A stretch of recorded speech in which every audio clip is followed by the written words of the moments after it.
Friends అందరికి నమస్కారం అండి. ఇప్పుడే అందిన వార్త రైల్వే ప్రయాణికులకు గుడ్ న్యూస్. నవంబర్ 20 నుంచి కొత్త రూల్స్ అంటూ లేటెస్ట్ అప్డేట్ అయితే రావడం జరిగిందండి.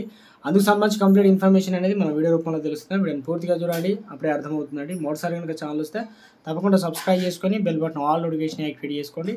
అదేవిధంగా లైక్ చేయడం మర్చిపోతున్నారు, దయచేసి లైక్ చేయండి. లేట్ చేయకుండా వీడియోలోకి అయితే వెళ్ళిపోదామండి. మనం భారతదేశంలో ఎక్కువ మంది రైల్వే ప్రయాణాన్ని ఎంచుకుంటారు. ఎందుకంటే తక్కువ ధరలో ప్రశాంతమైన ప్రయాణాన్ని అందిస్తున్నటువంటి భావన అందరికీ ఉంటుందన్నమాట. ఆన్లైన్లో టికెట్ బుకింగ్ రాకముందు వరకు టికెట్ అందరికీ అందుబాటులో ఉండేది.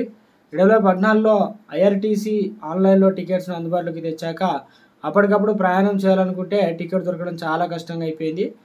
ఇది వరకు కూడా ఆన్లైన్ టికెట్ ఫెసిలిటీ ఉన్నా అది అందరికీ అయితే తెలిసేది కాదు. టెక్నాలజీ పెరిగిన కొద్దీ అందరికీ అవగాహన పెరిగింది.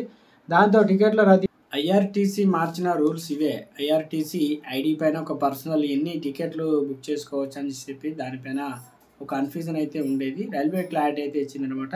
పండుగ రోజుల్లో మాత్రమే దొరకని టికెట్లు ఇప్పుడు సాధారణ రోజుల్లో కూడా దొరకట్లేదు. దీన్ని దృష్టిలో ఉంచుకొని ఐఆర్టీసీ వెబ్సైటు యాప్ను వారి యూజర్లకు శుభవార్త తీసుకొచ్చిందనమాట. ఇదివరకే కేవలం 12 టికెట్లు మాత్రమే బుక్ చేసుకునేటువంటి అవకాశం ఉండే యూజర్లు ఇప్పుడు వారి ఐఆర్టీసీ ఐడిని కూడా ఆధార్తో లింక్ చేసి ఒక నెలలో 24 రైలు టికెట్లను బుక్ చేసుకున్నటువంటి వీలైతే కల్పించింది. ఒకవేళ Indian railways category and tourism corporation ID ఆధార్తో లింక్ చేయకపోతే నెలకు 6 టికెట్లు, లింక్ చేస్తే కనుక 12 టికెట్లు బుక్ చేసుకోవచ్చు. ఇక ఆస్తమానం రైలు ప్రయాణం చేసే వారితో పాటు వారి కుటుంబ సభ్యులు కోసం రైలు టికెట్లు బుక్ చేసుకోవడానికి ఒకే ఐడిని ఉపయోగించే సేవలు అందుబాటులోకి తీసుకొచ్చిందని భారతీయ రైల్వే శాఖ తెలిపింది. ఎక్కువ టికెట్లు ఎలా బుక్ చేసుకోవాలి? రైల్వే టికెట్ బుక్ చేసుకునే సమయంలో 6 కంటే ఎక్కువ టికెట్లను బుక్ చేసుకోవాలంటే ఒక ప్యాసింజర్ ప్రత్యేక విధానాన్ని అనుసరించాల్సి ఉంటుంది.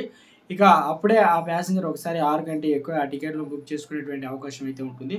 ఒకవేళ బుక్ చేసినటువంటి రైల్ ఆ టికెట్ కన్ఫర్మ్ కాకపోయినా అత్యవసర సమయంలో కనుక తాత్కాలిక టికెట్ను బుక్ చేయవచ్చు అని చెప్పేసి తెలుసుకోవాలి. మామూలుగా సాధారణ టికెట్ కంటే తాత్కాలిక టికెట్ను ధర ఎక్కువగా ఉంటుంది. చాలామంది ప్రయాణికులు ఆ ధరను చూసే బుకింగ్ చేయరు. దానికి తోడు తాత్కాలిక బుకింగ్ ప్రయాణానికి ఒక రోజు ముందే దాదాపు ఉదయం 11 గంటలకు మాత్రమే చేసుకునేటువంటి అవకాశం అయితే ఉంది. మన దరిద్రం ఎక్కువగా ఉండి కన్ఫర్మ్ అయినా కూడా టికెట్ క్యాన్సిల్ చేస్తే ఎలాంటి రీఫండ్ అయితే రాదు. కొత్త రూల్స్, కొత్త అప్డేట్స్ అయితే రావడం జరిగిందన్నమాట.